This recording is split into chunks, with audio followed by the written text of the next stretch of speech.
Hola, hoy vamos a comenzar con el equilibrio de fase de sustancias puras, o como lo llaman en su libro, que es el equilibrio de fase de un componente. Ya habíamos hablado nosotros sobre los equilibrios químicos y habíamos visto que en el equilibrio podemos tener una mezcla tanto de los productos que estamos obteniendo por la reacción y de los productos. Y cuando hablamos del potencial químico y el equilibrio material, hicimos esa diferencia entre lo que era el equilibrio para las reacciones químicas y el equilibrio de sustancias puras. Ahora es el turno de ese equilibrio de sustancias y en realidad la idea de esto es poderlo llevar a tanto sistemas multifásicos como multicomponentes, o sea, no solo un componente. Comenzamos con el caso más sencillo, que es el de sustancias puras, que es el que tenemos acá. ¿Okay? Listo. Vamos a comenzar con fundamentos y la regla de fase de Git. Esta regla es fundamental y de hecho nosotros ya la hemos implementado, la hemos usado sin saber que estamos aplicando la regla de fase de Git Sprint. Pero ahora cuando empezamos a hablar de diferentes fases, diferentes componentes, resulta imposible poder definir los sistemas sin poder definir esta fase. Obviamente, para definir esa regla de fase, mire que lleva la palabra fase, necesitamos definir lo que es una fase. Una fase no es más que una parte homogénea de un sistema, pero luego surge la duda, ¿qué es una parte homogénea de un sistema? Porque puede ser homogénea en cierto grado o a cierta escala y no serlo en una escala menor. También la fase es como parte de la materia que es uniforme a través de su composición química y estado físico. O sea, también sería una definición para la fase, parte uniforme, que es uniforme a través de su composición química y física. Bueno, para salir de la duda de lo que es un sistema o una parte homogénea del sistema, es en la que cada propiedad macroscópica intensiva es constante a través del sistema. ¿Y a qué hace referencia macroscópica intensiva? Obviamente, desde que dice que es macroscópica, quiere decir que eh, es una escala que nosotros podemos visualizar. Y que sea intensiva, o sea que vamos a analizar las propiedades intensivas. ¿Qué propiedades intensivas son las que están relacionando dos propiedades extensivas? ¿Cómo tendría que ser la densidad a lo largo de toda ese espacio o ese volumen macroscópico? Tiene que ser la misma en cualquier, si yo tomo una muestra, por ejemplo, de un recipiente con agua, tiene que ser la misma densidad en el fondo que la misma densidad en el centro o la misma densidad en la superficie. Lo mismo ocurriría con cualquier propiedad intensiva termodinámica o propiedades intensivas como el potencial químico, por ejemplo, en ese caso. Entonces, una vez que nosotros ya definimos qué involucra una fase, podemos entonces definir la regla de fase de Gibbs. Antes de eso, aquí les tengo unos ejemplos de fases. En los estados sólidos, líquidos y gas pueden presentarse distintas fases, en los tres en realidad, tanto en el estado sólido como en el estado líquido y sólido. Entonces, en esos estados de la materia que podríamos pensar, bueno, pero si está en sólido solo tiene una fase, independientemente de qué tipo de sólido sea. Eso no sería correcto porque no estaríamos incumpliendo con esto que tiene que ser su composición química, tiene que ser uniforme, no solo su estado físico, sino que su composición química. Si yo estoy hablando de un sólido y hablo de hierro y hablo de plomo, no tienen la misma composición química, aunque ambos se encuentran en el estado sólido. Lo mismo los líquidos. Los líquidos igual, los líquidos, una gran diversidad de líquidos que tienen densidades distintas, que si ustedes los intentan mezclar, no van a poderlo, no lo van a poder hacer. Entonces, ¿cuándo voy a considerar una sola fase? En el caso de los gases, muy particular de los gases, incluso los gases, existen gases que pueden tener fases distintas. Pero eso vamos a dejarlo como un tema avanzado porque realmente no es muy común y la mayoría de los gases, una gran parte de los gases, podemos considerarlos que se mezclan perfectamente. Como el aire, por ejemplo, que es una mezcla de gases y nosotros consideramos que es una fase, o sea, una fase completa.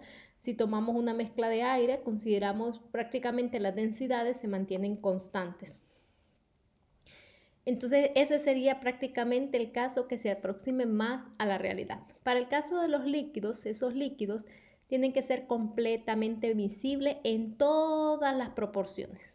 He colocado algunos ejemplos para que distingamos cuándo sería una fase. Si yo tengo el agua pura, voy a considerar que el agua pura es una fase completa, ¿no? Y las dispersiones. Las dispersiones son un tema bien importante en la parte de ciencias de los materiales. Las dispersiones, hay un sinnúmero de dispersiones, un gran número, creo que más o menos andan como por 9 tipos de dispersiones, desde lo que van las emulsiones, aerosoles sólidos, aerosoles líquidos, pero son mezclas de en diferentes estados. Incluso, por ejemplo, la leche, que es una emulsión, es una dispersión líquido-líquido. Y aquí, por ejemplo, hay una representación que podríamos considerar que la parte amarilla sea el agua y la parte celeste sean gotas de grasa. Si yo hiciera un análisis microscópico de esto, porque habría que ver cuánto es el diámetro de esta gota de grasa, normalmente está en la escala de nanómetros, y yo tomo, por ejemplo, una muestra de este pedazo, ella no será homogénea si yo tomo la muestra solo de este pedazo, ¿no? Comparando. Entonces, en ese caso, a nivel microscópico, él no sería una sola fase, pero sin embargo, a nivel macroscópico, la leche es considerada una fase completa. Otro ejemplo son los sólidos, que hay sólidos que pueden ser unas aleaciones invisibles. Aleaciones de metales invisibles, por ejemplo el acero, que es una mezcla entre carbono y hierro. Realmente si nosotros tomamos una muestra macroscópica podemos considerar que es una sola fase, pero si nos fuéramos a una parte microscópica y viéramos aquellas pequeñitas moléculas de carbono en los espacios que dejan los huecos de hierro, entonces podríamos ver que no serían una sola fase. Para este caso y para este nivel nosotros vamos a considerar solo propiedades macroscópicas intensivas. Entonces vamos a considerar que el acero es una sola fase, pero también podemos encontrar aleaciones de metales que no sean invisibles incluso a niveles macroscópicos. Entonces ahí podemos tener dos fases. Imagínense que yo fundo dos materiales, puedo fundir cobre y hierro, pero yo no homogenicé bien mi mezcla. Entonces al momento de enfriarse esa mezcla va a tener diferentes fases, incluso podría distinguirlas visualmente, ¿no? Si no homogenicé bien la mezcla.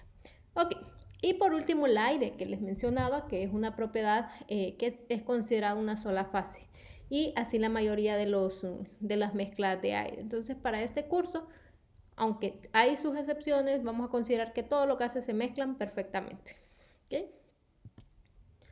Ahora, una vez que ya definimos lo que es una fase y lo que es un sistema homogéneo, vamos a hablar sobre la regla de fase de Gibbs. Esa regla fue dada por Gibbs, lleva su nombre en su honor, este científico estadounidense, y básicamente nos dice que muestra qué puntos se puede variar parámetros de control y siempre conservar el equilibrio de sistemas multicomponentes y multifásicos.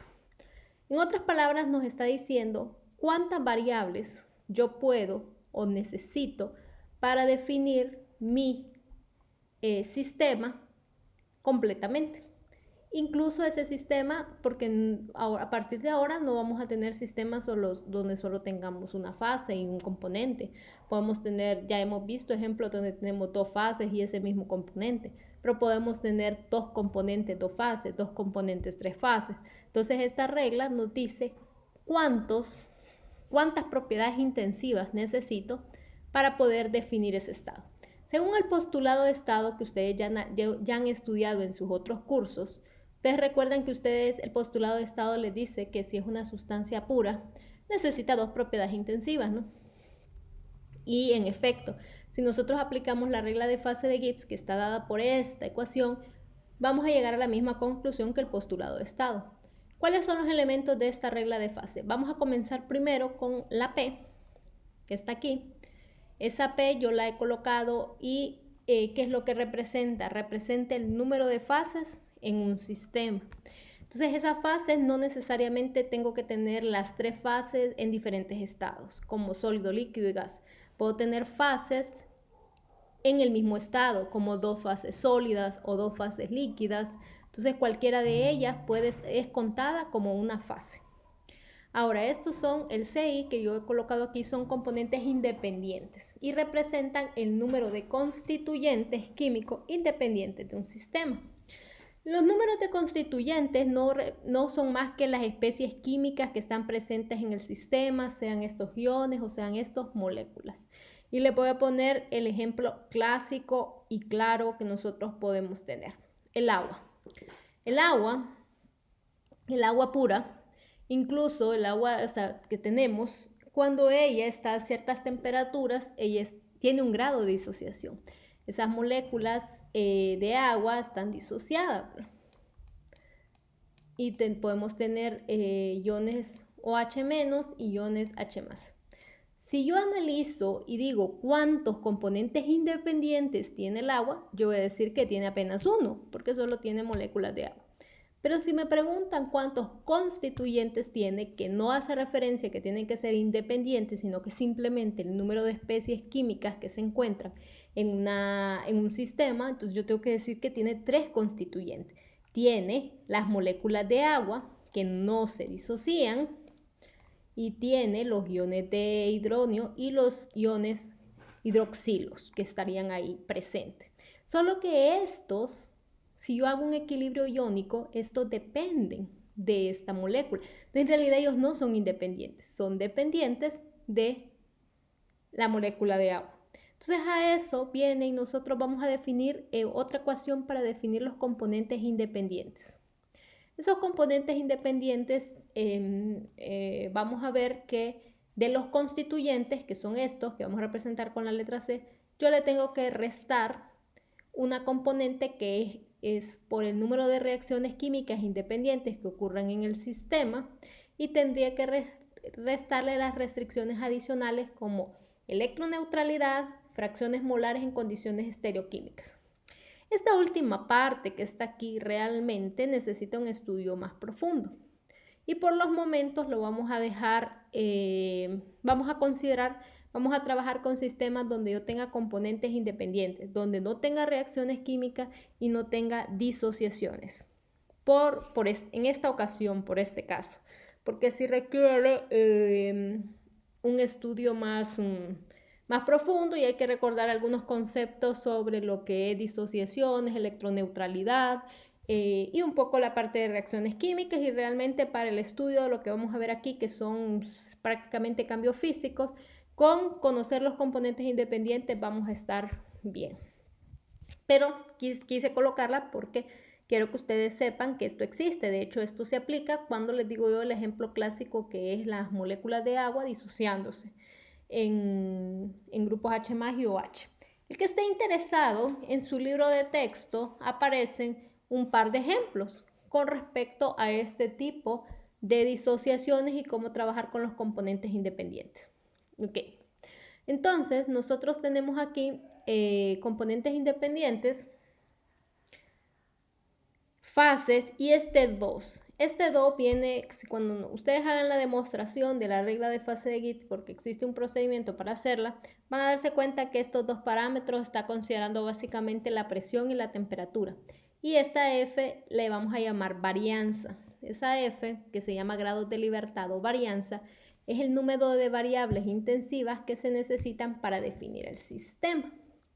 Entonces, volviendo a este ejemplo, si nosotros estamos aquí trabajando, esta F, que es la varianza o el número de grados de libertad, es la que me va a permitir decidir si yo tengo n componentes, n fase, cuántas propiedades intensivas necesito para poder decir este sistema está definido y puedo hacer cualquier cálculo, puedo encontrar cualquier función termodinámica que necesite. Ok. Entonces aquí les he traído un ejemplo que es el ejemplo 7.3 que está en su libro que habla sobre que es el carbonato de calcio sólido descomponiéndose por temperatura, si se coloca calor aquí, en óxido de calcio y en dióxido de carbono. Lo primero que tengo que saber es cuántos componentes independientes tengo. O lo más fácil, creo que sale más fácil definir las fases. ¿Cuántas fases tengo? Tengo una, tengo dos y tengo 3 fases. Tengo 2 fases sólidas y una fase gaseosa. ¿Por qué? Porque esta fase sólida de óxido de calcio no es la misma que la de carbonato de calcio. La composición química no es la misma. Entonces son fases distintas en el estado sólido. Ahora sí voy a analizar los componentes independientes. Entonces en esto de componentes independientes yo tengo básicamente cuántos constituyentes tengo. Constituyentes son las especies químicas, sin importar si son dependientes o independientes de ese. Entonces los constituyentes son 1, 2 y 3. Tengo 3 constituyentes. Y tengo, obviamente, como está ocurriendo aquí, una reacción química, tengo una reducción de los grados de libertad, que son estos jefes que estamos hablando aquí, una reducción de los grados de libertad por esta reacción. ¿Cuál es la reacción que tiene que cumplirse? Que el potencial químico, la suma del potencial químico de estos productos sea igual a la de los reactivos. Entonces tengo no tengo restricciones adicionales de electroneutralidad, entonces acá sería 0 y tendría 2 componentes independientes. Si coloco esto en mi ecuación, recuerdan, componentes independientes menos fases más 2, tendría 2 componentes independientes menos la fase más 2.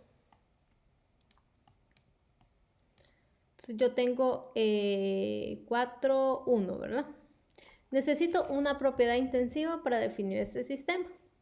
¿Qué es lo que necesito saber? Necesitaría saber la fracción molar de, por ejemplo, del dióxido de carbono que se está produciendo, o necesitaría saber la temperatura en la que se está produciendo, o necesitaría saber la presión. Cualquiera de ellos estaría automáticamente definido. Si nosotros planteamos la constante de equilibrio de este sistema, de esta reacción química, nos damos cuenta que la constante de equilibrio es directamente proporcional a la presión del dióxido de carbono. Quiere decir que si nosotros conocemos la presión, podríamos conocer la constante de equilibrio y eso me permitiría encontrar también la temperatura, por ejemplo.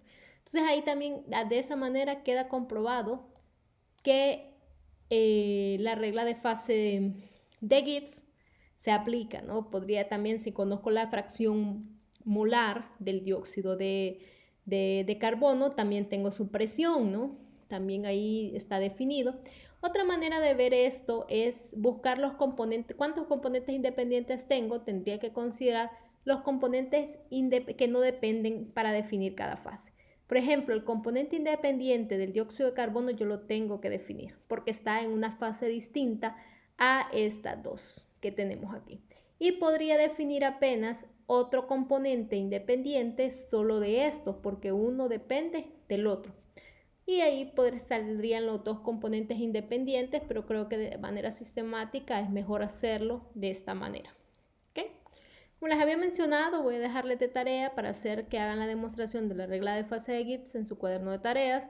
Esa demostración básicamente está hecha en todos los libros de físico-química que ustedes pueden ver, pero mi objetivo no es tanto que vayan y copien, sino que la comprendan, cómo sacaron estos valores de las componentes independientes, esto de las fases, este 2 que ya les dije que sale de presión y temperatura. Entonces que profundicen un poco en cómo salió esa ecuación tan sencilla pero de gran utilidad. ¿Okay? Y ahora sí vamos a empezar con el equilibrio de fase de un componente, que aunque nosotros ya sabemos cuántas propiedades intensivas necesitamos definir para un equilibrio de un componente, si yo les pregunto a ustedes, yo estoy casi seguro que ustedes me van a decir que si se encuentra en una sola fase, necesitan 2 propiedades intensivas, como ustedes lo han venido aprendiendo en sus otros cursos, y que si tiene 2 fases y que si tiene una mezcla, solo necesitan una propiedad intensiva por el postulado de estado. Pero aquí vamos a hacerlo con la regla de fase de Gibbs y vamos a ver qué aplica también. Como estamos considerando un componente, obviamente el componente tiene que ser el componente independiente. Y si vemos los grados de libertad, nosotros habíamos analizado aquí que tenemos, si este es 1, más 2 serían 3. Y vamos a dejar las fases planteadas aquí. Las fases planteadas porque en estos diagramas podemos tener diferentes tipos de fase. Y vamos a comenzar con este diagrama de fase que ya todos lo reconocen, están ustedes cansados de hacerlo, ya lo manejan muy bien. Y vamos a aplicarlo a la regla de fase de Gibbs que tenemos. Este diagrama sería un diagrama de fase típico de cualquier sustancia pura y nosotros ya hemos identificado estos puntos. Si nosotros estamos aquí, en el punto donde nosotros tenemos una sola fase, ¿no? Aquí, solo tengo una fase. Entonces, ¿cuántos grados de libertad tengo? Tengo 2, ¿no? Ahí necesito 2 propiedades intensivas para definirlo. Y en efecto, si usted me dice que tiene, por ejemplo, un sólido, qué sé yo, carbón, y usted me dice, tengo carbón a 25 Celsius. Sí, obviamente uno asume que está la presión atmosférica si se encuentra afuera, en contacto con el aire, pero si se encuentra en una cámara, podría ser el carbón al vacío, podría ser el carbón presurizado. Entonces, realmente para determinarlo de definir, y yo necesito la presión o necesito otra propiedad intensiva. Las más comunes siempre son presión y temperatura porque son las que directamente podemos medir con equipos de fácil acceso. Si usted solo me dice temperatura, pues yo voy a asumir la presión y al final siempre termino con 2 grados de libertad. También esto sirve para determinar que cuando yo estoy definiendo con los grados de libertad son 2, entonces yo estoy definiendo en realidad superficies, miren, una área de esto. O sea que cuando tengo una fase, la regla de fase de Gibbs me determina una superficie.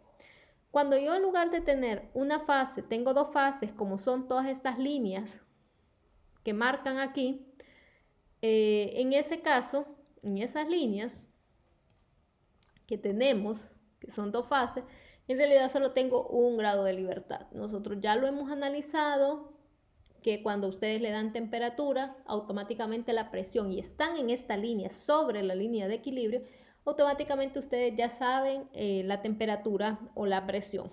Están definidos y tienen definido el sistema, tienen como que este punto. Entonces, para el caso de un componente independiente y 2 fases, ese proceso describe líneas. Vamos de áreas a líneas, reduciendo los grados de libertad y finalmente si yo tengo 3 fases, como ocurre acá, en este punto, que todos lo conocemos, que es el punto triple, entonces yo voy a tener ¿cuántos grados de libertad? Voy a tener 0 grados de libertad porque estoy teniendo 3 fases. Y en ese caso, cuando yo tengo 0 grados de libertad, está representado por un punto. Entonces, área, línea y punto para cada una de ellas. Y automáticamente, cuando yo tengo un punto triple, no necesito especificar más que la sustancia en la que estoy trabajando, porque ese punto está ya dado automáticamente. Todas las sustancias tienen su punto triple, incluso pueden tener varios puntos triples dependiendo de las condiciones que estemos analizando. Por lo menos el agua en condiciones de presión baja tiene solo un punto triple en esas condiciones. Arriba de presiones altas tienen otros puntos, tiene muchos más que ya vamos a analizar. Y aquí podemos ver un diagrama hipotético de una sustancia pura para mencionar todas las fases. Ven aquí, este es el mismo análisis que nosotros hemos hecho. ¿Cuántos grados de libertad tiene? Tiene 2, en esta línea tiene 1, en este punto triple tiene 0, pero ven que tiene varios puntos triples, bueno, este no es punto 1, 2, 3, sí, este sería otro punto triple, este ya no sería otro punto triple porque tiene 4 fases en coexistencia y los grados de libertad nunca pueden ser negativos. Lo máximo que puede ser un grado de libertad es 0. Entonces ese punto no existe en la naturaleza. No voy a encontrar una sustancia que solo tenga un componente y que tenga 4 fases. No podría existir. Aquí pues volvemos a lo mismo. Todo lo que son estas líneas representan un grado de libertad. Este punto con 4 fases no existe. Entonces ahora vemos que el postulado de estado sí se cumple. Y yo podría tener, por ejemplo, si yo tengo 2 componentes, en lugar de ser aquí, sería 4, ¿verdad? Y si tengo una sola fase, como este, y tengo 2 componentes, yo ahora necesito 3 propiedades intensivas para definirlo. Probablemente temperatura, presión y la fracción molar de uno de esos, que eso corresponde ya al capítulo 12, que empezamos a ver multicomponentes. Y aquí he traído este esquema para recordar cómo estamos trabajando sobre esta línea, ¿verdad?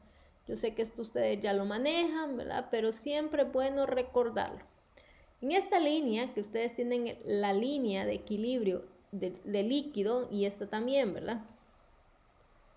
La línea de equilibrio de sólido, líquido y vapor, y aquí tenemos una presión de vapor que están en equilibrio. ¿Cómo son los potenciales químicos ahí? Los potenciales químicos en el líquido tiene que ser igual al potencial químico en la fase gaseosa o en la fase sólida, en vez de ser líquido acá, para que sean iguales. Cuando yo estoy aquí, por ejemplo, en cualquier punto que yo agarre acá y me empiece, perdón, eso debería ser una línea recta, ¿no? Y me empiece a movilizar a lo largo de esto. Si yo tengo aquí y la única presión que se está ejerciendo es la del vapor de líquido, entonces al ir aumentando la temperatura, la presión va disminuyendo. Y ustedes se pueden ver que el nivel de líquido disminuye, en este caso, normalmente, ¿verdad? Porque también hay que contar el proceso de que el líquido se va a hinchar un poco al momento de estar caliente. Pero va a llegar un momento como en C, donde ustedes tienen apenas una sola fase, que es el área de fluidos supercríticos. El área de fluidos críticos es un área importante porque tiene ciertas propiedades. Por ejemplo, hay una propiedad que se utiliza para medir tensión superficial entre la superficie, y en el caso de los fluidos críticos es 0. O incluso muchas propiedades, todas las propiedades termodinámicas como el volumen molar, la entalpía molar, la energía libre de Gibbs molar, cuando la energía interna molar, cuando ellos vienen y van aumentando, llega un momento en que esas propiedades del líquido y del gas son las mismas, y entonces el diferencial de entalpía es igual a 0. ¿Okay? Listo, entonces eso es lo que estoy tratando aquí de esquematizar con esta diapositiva. Nuevamente coloco el diagrama y estoy ubicándome prácticamente, estos son los del agua. Y miren lo que le está pasando a la entalpía de vaporización. Si empiezan aquí en 0, una temperatura de 0, más o menos acá, ¿no? Que está acercando al punto triple. La entalpía de vaporización, que es esta que está acá, no se mantiene constante, de hecho va variando. Si yo fijo aquí la presión, digamos por ejemplo que esta sea la presión de 1, de una atmósfera, el valor de la entalpía de vaporización será 1, porque ustedes ven que estos valores, estas constantes no se mantienen constantes. Entonces, por ejemplo, si habláramos de la entalpía de vaporización, a 100 grados Celsius sería un valor, pero si es a 200 ya disminuyó. Por ejemplo, acá podría ser 40 y a 200 ya está en 35, por decir un valor. Pero llega un momento en que si ustedes se acercan mucho a la temperatura crítica del agua, que más o menos creo que está en 374 Celsius, la entalpía de vaporización se hace 0. ¿Por qué? Porque esta no es más que la entalpía del vapor menos la entalpía del líquido, y estas entalpías se igualan. Lo mismo ocurre con la densidad, o en su caso el volumen molar específico, donde yo tengo aquí la densidad del líquido va disminuyendo, va cayendo, y la densidad del vapor va aumentando, hasta llegar a un punto de equilibrio donde se hace 0, que sería el punto triple. Esos conceptos son importantes recordarlos. Ok. Si seguimos analizando las entalpías de vaporización, de fusión y las entropías, me pareció interesante analizar esta gráfica, esta tabla que aparece en su libro, es la tabla 7.1 de su libro de Levin, donde muestra diferentes sustancias, muestra las temperaturas del punto de fusión estándar, que ya sabemos que ese se mantuvo siempre a una atmósfera, no es un bar, sino una atmósfera, la entalpía de fusión molar, la entropía, la temperatura del punto de ebullición estándar, que la temperatura de ebullición y de fusión estándar no es más que el que está definido a la presión atmosférica. Cobra un valor importante porque es nuestra presión, es la presión en la que nosotros normalmente estamos, pero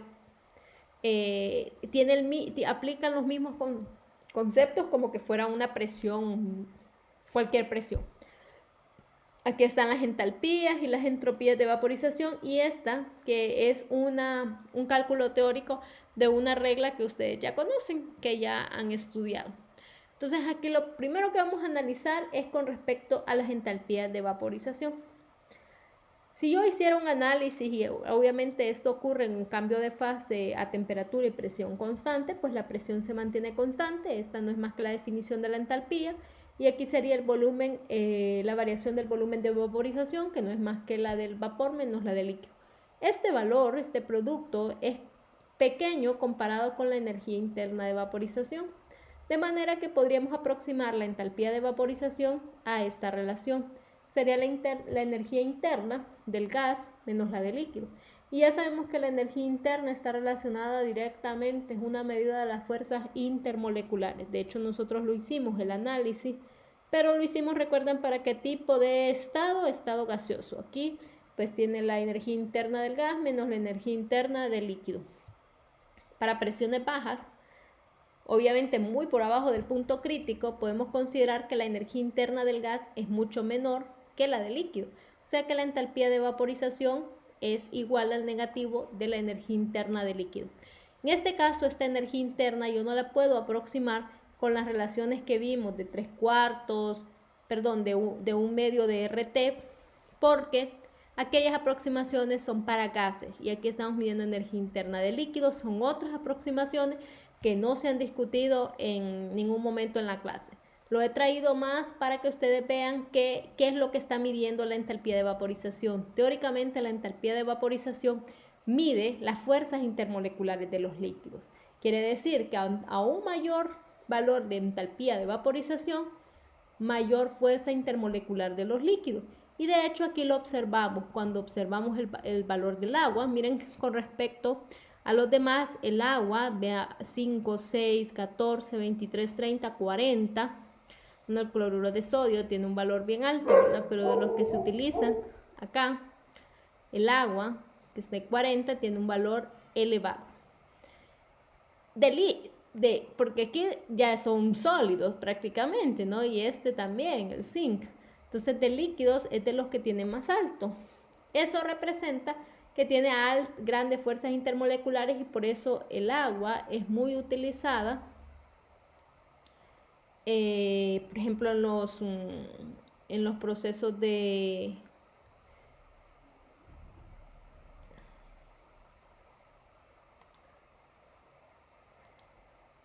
el agua es muy utilizada en los procesos para entalpías de vaporización o de condensación, ¿no? Porque de condensación tiene un gran poder de condensación y de vaporización para producir vapor. Y además de ser un líquido muy común. Ahora, esto ya hemos analizado. También la entalpía de vaporización, altas fuerzas intermoleculares, quiere decir mayor valor de entalpía de vaporización y también va de la mano de la temperatura. Mayor entalpía de vaporización, mayor fuerzas intermoleculares, mayor temperatura de punto de ebullición normal necesitará para poder utilizarse. Luego, si analizamos las entropías, yo les había dejado una tarea donde les dije que investigaran qué era la regla de Troughton. Ustedes investigaron y me dijeron que la regla de Troughton es aquella que predice las entalpías de vaporización de la sustancia y predice un valor prácticamente de 87 o de 21 calorías mol Kelvin o joule mol Kelvin, o el equivalente a 10.5 de R. Eso es lo que dice la regla de Troughton con respecto. Aquí los valores, estos son valores experimentales que tenemos aquí. Ustedes observan que 87 no todos lo cumplen, ¿verdad? Hay algunos, incluso por ejemplo el agua es de los que más se aleja de ese 87 que tenemos. En clase discutimos el porqué de eso. Bueno, también aquí el neón también no está tan cercano. Entonces, el agua tenía sus razones, los enlaces de hidrógeno. El neón tenía sus razones por ser moléculas muy livianas, ¿no? O sea, con masas molares pequeñas. Miren, también el nitrógeno, el argón, se representa, sigue más o menos a medida que aumenta, se va aproximando más al valor teórico que se predice. Esta es una ecuación, está dada por estos dos científicos en una mejoría a la regla de Troughton, donde nos dice que la entalpía de vaporización teóricamente, porque miren que no depende de la sustancia, sino que depende de la temperatura de ebullición estándar que tiene, y los valores mejoran mucho. Prácticamente todos siguen una tendencia similar para ese caso. Entonces me pareció interesante. Otra parte interesante de esta tabla es que ustedes pueden observar cómo se comportan las entalpías de vaporización con respecto a las entalpías de fusión. Las entalpías de vaporización siempre son mucho mayores que las entalpías de fusión que tendríamos ahí. Y volviendo aquí a hacer la analogía, podríamos pensar que las entalpías de vaporización, las fuerzas intermoleculares, por lo menos la diferencia que van a tener entre las fuerzas intermoleculares de ir de sólido a líquido, no son tan grandes como ocurre cuando van de líquido a gas. ¿Okay?